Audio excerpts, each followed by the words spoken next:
Bonjour à toutes et à tous. Bienvenue à cette deuxième journée du Congrès des professionnels de l'information. Mon nom est Anne-Frédérique Champoux. Je suis bibliothécaire au Collège Jean-Brébeuf et au nom du comité organisateur, il me fait plaisir de vous souhaiter la bienvenue au colloque des bibliothèques de l'enseignement supérieur. Notre colloque, en fait votre colloque, en est aujourd'hui à sa 5e édition. Il est organisé conjointement par le Bureau de coopération interuniversitaire, le BCI, et par le regroupement des bibliothèques collégiales du Québec, le REBIC. Il s'inscrit cette année encore dans le cadre du CPI et comme lui, il devient pour l'édition 2020 un événement entièrement virtuel. Nous profitons de ce moment pour remercier les partenaires majeurs du CPI, PANQ, partenaire or, et OCLC, partenaire argent. Nous les remercions de leur soutien.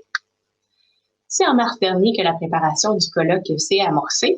À ce moment-là, le comité organisateur ne se doutait pas encore de la tournure exceptionnelle des événements qui allaient suivre.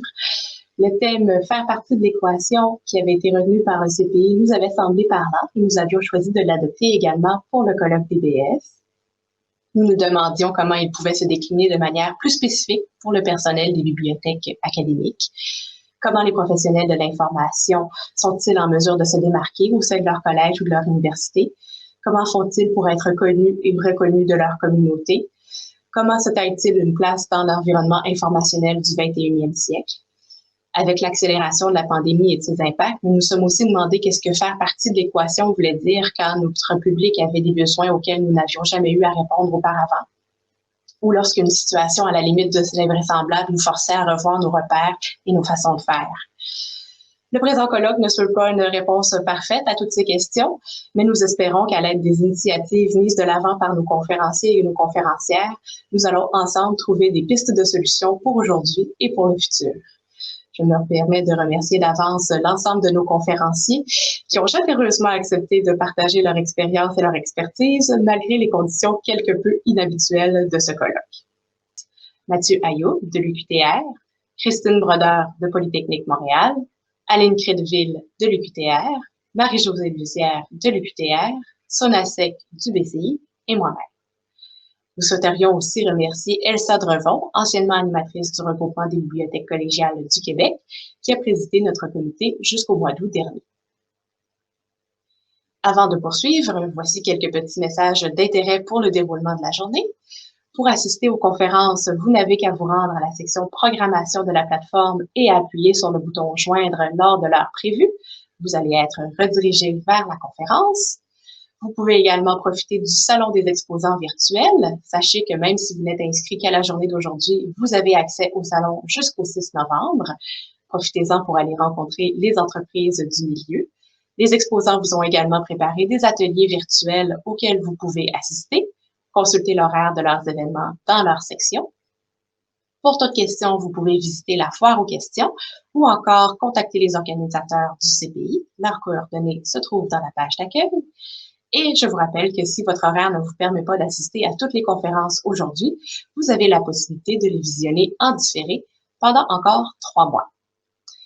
Avant de poursuivre, je voudrais céder la parole à Madame Carole Lavallée, directrice des études au Cégep de Saint-Laurent et présidente du comité d'orientation du REBIC, pour vous adresser quelques mots au nom des bibliothèques collégiales, de même que Monsieur Bernard Bizimana, directeur des bibliothèques de HEC Montréal et président du sous-comité des bibliothèques au BCI, à vous adresser quelques mots au nom des bibliothèques universitaires.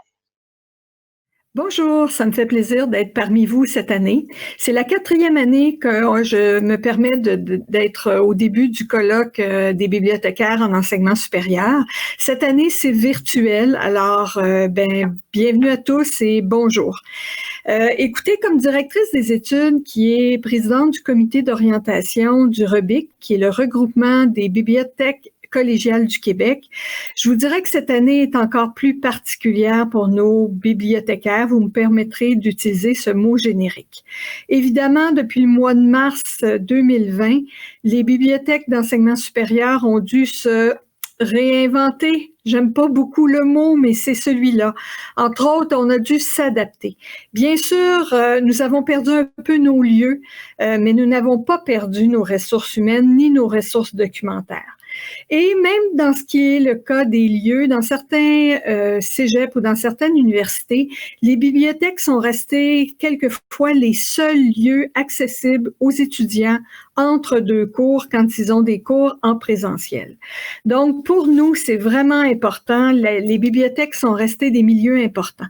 De plus aussi, je dirais que les bibliothèques et son personnel ont aidé beaucoup les enseignants à faire face au changement qui a eu lieu très rapidement au mois de mars. Déjà, pour beaucoup de milieux bibliothèques et des milieux documentaires, la formation à distance, l'aide et la référence à distance pouvaient être déjà des lieux et des endroits où on aidait les enseignants. Je pense que vous avez fait partie de ceux qui ont permis aux collèges et aux universités de s'adapter. Un autre moment ou un autre, je dirais, compétence des bibliothécaires, c'est tout leur travail par rapport au respect de l'intégrité des méthodes en travail intellectuel, donc du respect vraiment de ce qui appartient aux auteurs. Vous saurez, vous l'avez vu dans les journaux, il y a eu beaucoup de plagiat, de tricherie. En fait, c'est ce que les étudiants nous rapportent. Et je crois que comme bibliothécaire et comme personnel des bibliothèques, vous avez votre place pour aider les enseignants à mieux éduquer les étudiants en ce qui concerne tout ce qui est le respect de l'intégrité intellectuelle.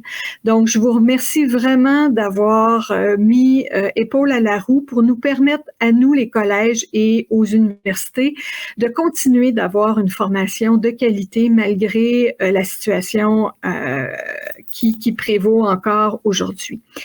Je finirai en disant que je suis toujours très contente de voir des activités qui mènent à la fois des gens des collèges et des universités.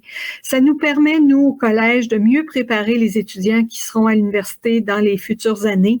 Et je vous dirais qu'en ce moment, en temps de pandémie, il est vraiment important qu'on se parle, puisque nos étudiants d'aujourd'hui seront les étudiants de demain à l'université. Et de plus, à l'université, ça permettra aussi de voir dans quel contexte les étudiants ont été formés dans cette période un peu trouble. Alors, je suis très contente d'avoir pu encore cette année ouvrir le colloque de l'enseignement des bibliothécaires de l'enseignement supérieur. Je vous souhaite un très, très beau colloque et je vous dis à l'année prochaine. Au revoir. Chers collègues du milieu collégial et universitaire, mesdames et messieurs, bonjour. Au nom du sous-comité de bibliothèque du Bureau de coopération interuniversitaire, j'aimerais vous souhaiter la bienvenue au 5e colloque de bibliothèque de l'enseignement supérieur. En raison de la pandémie qui sévit depuis plusieurs mois, son grand rendez-vous annuel se tient en ligne. Je suis convaincu que l'annonce des mesures de confinement a été reçue comme un coup sur la tête par les membres du comité organisateur. Cette virtualisation forcée a sans doute nécessité de leur part beaucoup de créativité et d'agilité afin de pouvoir surmonter des obstacles d'une complexité sans doute inouïe, difficultés techniques, difficultés logistiques et j'en passe. Le colloque a néanmoins lieu comme prévu. C'est donc un immense plaisir pour moi de remercier et féliciter le comité organisateur pour cet exploit. Merci donc à Mathieu Ayoub de l'UQTR, Christine Broder de Polytechnique, Anne-Frédérique Champeau, Collège Jean de Brébeuf, Aline Credeville, UQTR, Elsa Drevon, Regroupement des bibliothèques collégiales du Québec, Marie-Josée Lozière, UQTR, ainsi que Sonia Sec du Bureau de coopération interuniversitaire. Bravo à tous, vous méritez une chaleureuse main d'applaudissements. Soyez fiers du travail accompli au cours des derniers mois. Oui, cela n'a pas toujours été facile pour vous, mais les apprentissages que vous avez tirés de cette expérience toute particulière sont un énorme investissement pour vous-même, pour vos établissements et pour le milieu dans son ensemble, car vous venez de tracer le chemin pour l'avenir. Permettez-moi aussi de souhaiter la bienvenue à vous toutes et tous qui participez à ce premier colloque en ligne. Bien entendu, on pourra regretter cette année l'absence d'occasion de réseautage, de discussions informelles autour d'un café, mais le comité organisateur vous a concocté tout de même un programme de qualité tourné vers l'action et l'échange d'expériences. Remercions tous les conférenciers qui ont bien voulu partager leurs expériences, que ce soit sur l'innovation pédagogique dans la formation documentaire et les compétences informationnelles, les services aux chercheurs, la référence à distance, les défis de la conservation des collections rares, l'intelligence artificielle et ses enjeux, la gestion du stress et de l'anxiété chez une partie de nos clientèles. Des sujets de discussion tous pertinents et qui s'inscrivent bien dans le thème du congrès de cette année, faire partie de l'équation. Ce thème nous interpelle au plus haut point pendant cette crise que nous traversons, mais nos défis seront encore plus grands dans les prochaines années. Personne ne peut prédire la fin, à quel moment cette pandémie prendra fin. Ce qui est sûr, c'est qu'elle aura des répercussions importantes et peut-être durables sur le secteur de l'éducation, ce qui va absolument avoir un impact sur nos bibliothèques. Au cours des prochains mois, au cours des derniers mois, nous avons démontré que nous faisons bien effectivement partie de l'équation. Nous avons changé rapidement nos façons de faire et adapté notre offre de services pour faire face à l'urgence et répondre aux besoins de l'enseignement à distance. Et d'une manière générale, nous avons réussi ce pari, même si certains de nos modèles opérationnels ont été mis à rude épreuve. De surcroît, cette crise a créé une opportunité d'acquérir une expérience de transformation de nos bibliothèques. Il est maintenant temps de capitaliser sur les leçons apprises et nous projeter dans 10 ans et commencer déjà et sans tarder à reconfigurer nos bibliothèques et nos expertises pour aider nos étudiants, nos professeurs et chercheurs à faire face aux bouleversements qui s'en viennent. C'est en assimilant rapidement les leçons apprises que nous serons mieux préparés pour affronter les prochaines perturbations. C'est en conservant cette obsession soutenue de garder l'usager au cœur de nos préoccupations que nous ferons encore partie de l'équation dans les années à venir. La crise actuelle a mis en lumière que nous avons en nous les capacités d'adaptation rapide de nos pratiques. Je suis donc confiant pour l'avenir de nos bibliothèques et de notre profession dans l'écosystème de nos collèges et de nos universités. Sur ce, je vous souhaite un excellent colloque ainsi que des réflexions tournées vers l'avenir. J'ose espérer que la technologie sera à la hauteur des attentes afin que vous puissiez vivre une expérience virtuelle inoubliable. Bon colloque.